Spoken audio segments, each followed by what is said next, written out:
శ్రీ గురుచరిత్ర అధ్యాయం 51. శ్రీ గణేశాయ నమః. శ్రీ సరస్వతి నమః. శ్రీ గురుభ్యో నమః. నామధారకుడు స్వామి శ్రీగురుడు వైడూర్య నగరం నుండి బయలుదేరి వెళ్ళి గౌతమి పుష్కర యాత్ర పూర్తి చేసుకుని తిరిగి గంధర్వపురం చేరాక ఏమి చేశారో సెలవియ్యండి అన్నాడు. సిద్ధయోగి ఇలా చెప్పారు. శ్రీగురుడు కొంతకాలం గాంధర్వ నగరంలోనే ఉన్నారు. అది ఈశ్వరనామ సంవత్సరం. అప్పుడు బృహస్పతి సింహరాశిలో ఉన్నాడు. ఒకనాడు ఆయన భక్తులందరితో తాము శ్రీశైల యాత్రకు బయలుదేరుతున్నానని చెప్పారు. అది తెలిసిన గ్రామస్తులందరూ కూడా మఠం వద్దకు చేరుకున్నారు. వాళ్ళందరూ కన్నీరు కారుస్తూ శ్రీగురుతో ఇలా అన్నారు. స్వామి, మీరిప్పుడు శ్రీశైల యాత్రకు వెళ్ళవలసిన అవసరం ఏమిటి? తాము తమ అవతార కార్యం సమాప్తి చేయదలిచినట్లు మాకు తోస్తున్నది. ఇంతకాలం మీ అనుగ్రహంతో మా కష్టాలు అభిష్టాలు తీర్చుకుంటున్నాము. మీరీ గ్రామంలో విజయం చేయడం వలన ఈ గాంధర్వపురం భూలోక వైకుంఠమ దగిన మహాపుణ్యక్షేత్రంగా రూపొందింది. నిజానికి మీరు మా అందరికీ కులదేవతగా నిలిచారు. మేము అజ్ఞులం, దీనులం. మాకు మీరు తప్ప వేరే దిక్కు లేదు.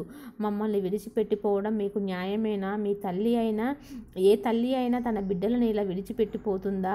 ఎప్పుడు వారి చెంతకే ఉండి వాళ్ళను సాకడం ఆమె ధర్మం కదా అన్నారు. శ్రీ నరసింహ సరస్వతి స్వామి వాళ్ళ భక్తికి కరిగిపోయి చిరునవ్వుతో ప్రేమగా ఇలా అనుయించారు.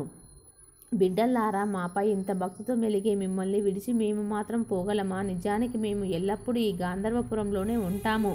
నిత్యం ఈ సంగమంలో స్నానము, నిత్యకృత్యములు తీర్చుకొని మధ్యాహ్న సమయంలో ఈ గ్రామంలో భిక్ష చేసుకుంటూ ఈ మఠంలోనే మీ సేవలు అందుకుంటూ గుప్తంగా ఉంటాము. కేవలం లౌకికుల స్థూల దృష్టికి మాత్రమే మేము శ్రీశైలం వెళ్ళినట్లు ఇక్కడ వెళ్ళినట్లు కనిపిస్తాము. కానీ నిజానికి మా ప్రతిరూపాలు ఇక్కడే ప్రతిష్ఠిస్తున్న మా పాదుకల రూపంలో ఇక్కడే ఉంటాము.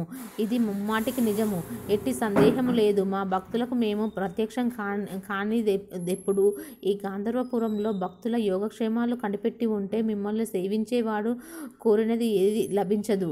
మీరందరూ నిత్యం ఈ సంగమంలో స్నానం చేసి సాక్షాత్ కల్పవృక్షమైన ఈ అశ్వథ వృక్షానికి ప్రదక్షిణ చేసి అనార్థాలన్నింటి తొలగించగల ఇచ్చటి పాదుకలను అర్చిస్తుంటే సర్వబ్రహ్మలు తొలగి సాక్షాత్ ఆనందమే సిద్ధిస్తుంది. ఎలాంటి చింతలు గలవారైనా ఇచ్చటి చింతామణి అనబడు విఘ్నేశ్వరుని ఆరాధించడం వల్ల సర్వ విఘ్నాలు నశిస్తాయి. భక్తి శ్రద్ధలతో ఈ అష్టతీర్థాలలో స్నానం చేసే వారికి సర్వసిద్ధులు సమకూరి ముక్తి కూడా లభిస్తుంది. 3 కాలాల్లోనూ ఈ మఠంలోని మా పాదుకలను పూజించి నీరజనం ఇచ్చి నిర్మలమైన మనసుతో మమ్మల్ని స్మరిస్తే కోరినది తప్పక నెరవేరుతుంది. ఇక ముందు పవిత్రమైన ఈ దేశం మెచ్చులైన యువకులను ఆధీనమవుతుంది.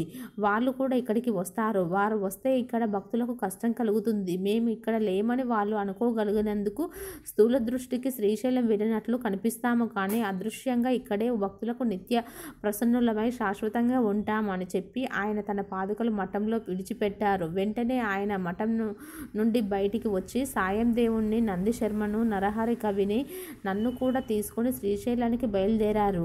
కొందరు శిష్యులు గాంధర్వపురంలో ఉండిపోయారు. శ్రీగురుని వద్ద సన్యాస దీక్ష తీసుకున్న కృష్ణ సరస్వతి, బాల సరస్వతి, ఉపేంద్ర సరస్వతి, మాధవ సరస్వతి మొదలైన వారు అంతకు ముందే శ్రీగురుని ఆజ్ఞ మేరకే తీర్థయాత్రలకు వెళ్ళిపోయారు.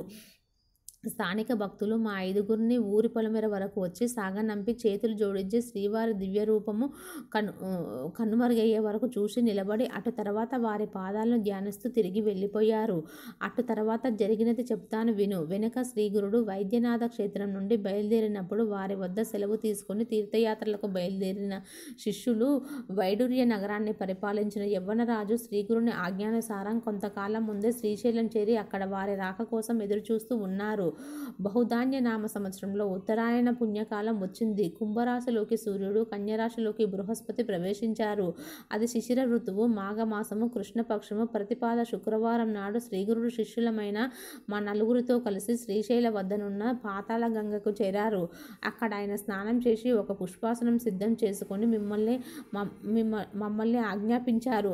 మేమంతా త్వరగా పూలు సమృద్ధిగా సేకరించి వాటిని అరటి ఆకులపై అమర్చి ఒక పూలవానం సిద్ధం చేశాము. అప్పుడు శ్రీగురుడు దానిని నది నీటిపై ఉంచమని ఆదేశిస్తే మేము అలాగే చేశాము. అప్పుడు ఆయన, మేము ఈ పూల నావలో ఈ పాతాళ గంగ దాటి శ్రీశైలం చేరి అక్కడ మల్లికార్జున్తో ఐక్యం చెందుతాము. మీరందరూ వెనక్కి తిరిగి గాంధర్వపురం వెళ్ళిపోండి అని చెప్పారు. కానీ మేము నివ్వెరపోయాము. ఆకస్మికమైన వారి ఆజ్ఞకు కృంగిపోయి కన్నీరు కారుస్తూ అలానే ఉండిపోయాము. ఆయన మమ్మల్ని ఓదారుస్తూ ఇలా అన్నారు. ప్రియ శిష్యులారా, మీరు ఇలా దిగులు పడకూడదు.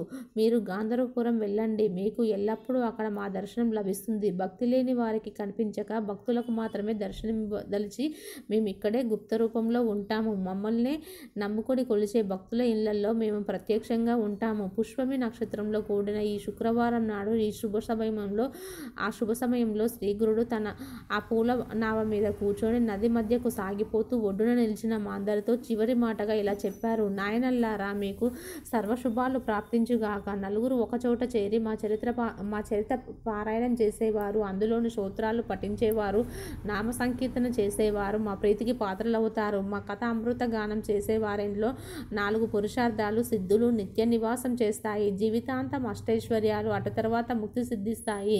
మేము ఆనంద నిలయానికి వెళ్తున్నాము. మేము అచ్చటికి చేరగానే అందుకు గుర్తుగా మీ వద్దకు 4 తామర పువ్వులు ఈ నదిలో కొట్టుకుని వస్తాయి. మీరు నలుగురు వాటిని ప్రసాదంగా తీసుకోండి. మీరు వాటిని ప్రాణం కంటే ఎక్కువగా విలువైనవిగా భద్రపరుచుకొని పూజించుకోవాలి. ఇది మా ప్రమాణం, దీనిని సంశయించరాదు అన్నారు. ఆ నావ ముందుకు సాగి కొద్దిసేపట్లో కనుచూపు మేర దాటిపోయింది. అయినా తాము ధరించిన కాషాయ వస్త్రంతో తమను కూడా కప్పుకున్న వారి రూపం దివ్య తేజస్సుతో మా హృదయంలో అలా నిలిచిపోయింది. ఇలా శ్రీగురుడు తమ అంతిమ సందేశం ఇచ్చి ఆ పుష్పనావలో కొంత దూరం వెళ్ళి అకస్మాత్తుగా అంతర్నీళ్ళయ్యారు. అంతలోనే ఆ పుష్పాసనం గాని స్వామి గాని కనిపించకపోయేసరికి మేమందరం కన్నీరు కరుస్తూ ఆ శూన్య ప్రదేశం కేసి చూస్తూ ఉండిపోయాము.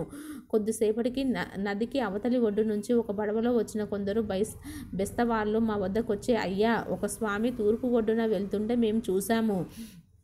వారి కాళ్ళకు బంగారు పాదకులున్నాయి. వారు కాషాయ వస్త్రం, చేతిలో దండం ధరించి ఉన్నారు. ఆయన మాతో, మీరు వెళ్ళి మా శిష్యులతో మేము ఎదురైనట్లు చెప్పండి. 4 పువ్వులు నది జలాలపై కొట్టుకొని వారి వద్దకు వస్తాయి. అవి తీసి వారికి ఇవ్వండి. మా పేరు నరసింహ సరస్వతి. మేము స్థూల రూపంలో కదిలివనం వెళ్తున్నాము, కానీ గుప్త రూపంలో ఎప్పటికీ గానగపురంలోనే ఉంటాము. అక్కడే ఎల్లప్పుడూ మా సేవలో నిమగ్నమై ఉండమని చెప్పండి అని చెప్పారట. వాళ్ళు ఆ విషయం మాతో చెప్తుండగానే 4 తామర పువ్వులు నదిలో కొట్టుకు వస్తున్నాయి. శ్రీగురుని ఆదేశం ప్రకారమే ఆ బెస్తవారు వాటిని చూడగానే నదిలో దూకి ఈదుకుంటూ పోయి ఆ 4 పువ్వులను తెచ్చి ఇచ్చారు. వారి నుండి ఆ పువ్వులను అందుకొని సాయం దేవుడు మా అందరికీ తలా ఒకటి ఇచ్చాడు. అవి తీసుకొని మేము శ్రీగురుని స్మరించుకుంటూ గాంధర్వపురంలోని మఠం చేరుకున్నాము. శ్రీగురుడు అక్కడ నుండి బయలుదేరి వెళ్ళినప్పుడు మమ్మల్ని సాగనంపిన గ్రామస్తులందరూ దిగులుగా ఆయన కనుమరుగయ్యే వరకు చూసి శ్రీగురుని గురించి మాట్లాడుకుంటూ మఠం చేరుకుని అక్కడ కూర్చున్నారు. ఇంతలో అకస్మాత్తుగా అక్కడ శ్రీ నరసింహ సరస్వతి స్వామి పూర్వం తమ స్థానంలో కూర్చొని కనిపించారు. ఆయనను చూసి అందరూ ఆశ్చర్యచకితులై నమస్కరించి లేచేసరికి వారి రూపం అదృశ్యమయ్యింది. అంతటితో గ్రామస్తులు సంశయాలన్నీ మటుమాయమై అవతారమూర్తి సామాన్య మానవుని తలచడం ఎంతటి అపచారమో వారికి అర్థమయ్యింది. అందరూ ఆ సర్వగతునికి సాష్టాంగ నమస్కారం చేసుకుని తన ఇళ్ళకి వెళ్ళిపోయారు. అప్పుడు నామధారకుడు, స్వామి, ఆ పువ్వులు ప్రసాదంగా పొందిన మహాత్ములెవరు అని అడిగారు. సిద్ధయోగి స్వామికి శిష్యులెందరూ ఉండేవారో వారిలో బాల సరస్వతి, కృష్ణ సరస్వతి, మాధవ సరస్వతి, ఉపేంద్ర సరస్వతి ముఖ్యమైన వారు. వీరేగాక ఆ శ్రీశైల యాత్ర సమయంలో సాయం దేవుడు, నంది శర్మ, నరహరి, నేను మాత్రమే స్వామిని అనుసరించాము. ఆ పువ్వులు ప్రసాదంగా లభించినవి మాకే. నాకు దొరికిన ప్రసాదం ఇదిగో చూడు. దీనిని భద్రంగా ఉంచుకొని మనసును నిశ్చలంగా గురుపాదాలపై నిలుపుకున్నాను. అందుకు సాధనంగా ఈ గురువు చరిత్ర కూర్చున్నాను. అంతేకాని గురి మహిమను పూర్తిగా వివరించడం మహిమత్వాలకు మాత్రమే సాధ్యమవుతుంది. ఇది ఈహంలో పురుషార్థాలను, అటు తర్వాత పరమార్థాన్ని ప్రసాదిస్తుంది. దీని పారాయణం వలన సుఖము, పవిత్రత, శాంతి కలుగుతాయి. పాపాలు, రోగాలు నశిస్తాయి అన్నారు. శ్రీ దత్తాయ గురువే నమః. శ్రీ శ్రీపాద శ్రీ వల్లభాయ నమః. శ్రీ నరసింహ సరస్వతియే నమః.